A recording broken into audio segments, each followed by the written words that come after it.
Hey everybody, it's Ron from Ron Cichlids. Um, just posted a video about the African cichlid pond. We've posted a few of them, and I got a million questions basically on how we keep it warm during the winter. So I'm doing another video, a follow-up video, just to kind of show you how we keep it warm all the time. So stay tuned. All right, this here is the main facility. 27, about 2,700 square feet. That's the main fish facility. And then seasonally, when it's warm like this, we have fish out here in 750 gallon ponds.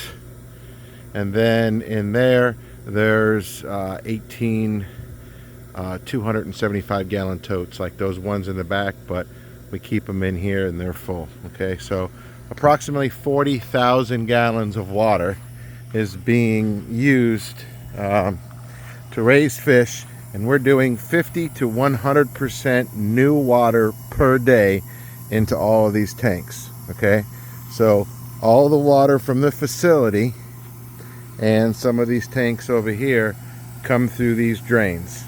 Okay, so to give you an idea, there's the well. You can see the well right there. That's the blowers. That's what you hear right there. Okay. Water comes in from the well 24 hours a day, 7 days a week. The excess water goes out into these little drains. There's a drain pipe right there. Okay. All that water drains out into this pond.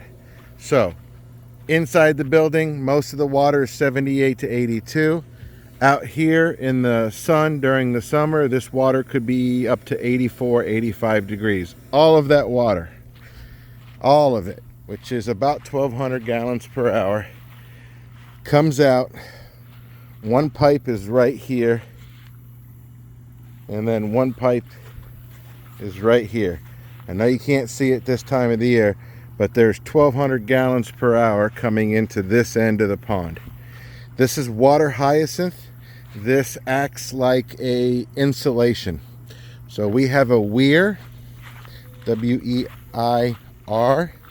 We have a weir, a barricade that we've made 7 feet deep all the way to that corner. All the warm water comes into there. This time of the year, there they are. This time of the year, they don't care about that because it's nice and warm. The rest of the pond is being covered as well by hyacinth, as you can see from that pile over there. And this pile over here, we have to remove hyacinth probably on a weekly basis. It just, oh my God, this stuff grows fast. But it provides so much cover. You can see the shade there. They love the shade, not to mention the roots. They have a massive root system on there, and the shrimps and the crustaceans and the crawfish that grow on there help feed these guys. At the end of the day, it gives them a whole lot of food that is much better for them than anything we could possibly imagine. And then the back wall is, all cattails. We've got bullfrogs in here, leopard frogs, lots of crawfish, lots of shrimp, snails. There's also a lot of mollusks in here. So what happens is when we get to November, December, starts to get cold, what happens is as this water gets colder out here, these fish know to go over there. So there's little openings in that. It's basically logs. There's little openings in all of that. The fish know to go into there because there's 1,200 plus gallons of warm water per day dumping into this little refuge. This little refuge is about 20 feet by 20 feet, 7 feet deep. Every fish in here that's been in here for at least 6 months knows to go in there. And because of that, that's how they stay warm during the winter. If it wasn't for that, there would be no way to heat this, and we would have casualties. But these guys all know what they're supposed to do and where they're supposed to go. They've spent, most of them have spent their entire life out here. I think the pond's about 50 to 60,000 gallons from the measurements that we've taken. You can get a different view. So this time of the year you see a lot of hyacinth, but because of how hot it is, some of it's dying off. And then when you get into the winter and you've got a lot of cold weather, that hyacinth will die off. But right now, it being 3+ feet deep, high, and then another foot of roots, it really acts as a massive insulator.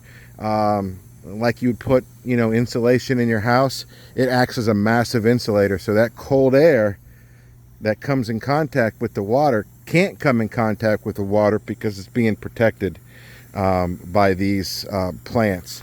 The water hyacinth, for those of you that really don't know it, floats. Okay, so that's water hyacinth basically. It's very, very porous. You can hear it. So let me tear a piece off. Very, very porous, and it floats. And because of this, this is like, look at that. I mean, it's like spray foam. See how spongy it is? It's like spray foam. So just imagine me having 3 feet of spray foam on top of this thing. That's what causes the another reason what keeps it nice and warm. But this is our shallow end here. This is where a lot of juveniles live. You can see them in there. There's those are all little Victorians right there, and then the little Venustus in there. You peek around the shore and you can see little dragon bloods. There's fry in here that are basically newborn. I know you really can't see them, but these little twerps in there, I mean, they're on the bottom, and I'm looking at fish right now that are 1/2 inch long down there. They all live out here. They like the cover. They breed naturally. There's a little pit right there. There's pits all through here. There's these little caves that the crawfish dig. Tons and tons of crawfish in here. But yeah, these guys will follow me around no matter where I go. They've already been fed today, so they're not as rambunctious as normal. Plus it's the heat of the day right now, but I'm gonna sign off. So hopefully that explained to everybody. I know it was a little long, but hopefully that explained to everybody how we heat this. It's just being heated naturally from the water that's coming out of the facility, and they thrive. Wintertime they slow down a little bit, but in the middle of the day they're very active, and because the temperature drops slowly and they know where to go to get away from it, they do exceptionally well during the wintertime. So don't try this at home unless you've got a way of keeping the water warm. If you're trying to run heaters and stuff, it's going to dip into your pocket really, really quick. I can't imagine how much it would cost if I wanted to heat that. So thank you everybody, and hope this explained it. Have a great day.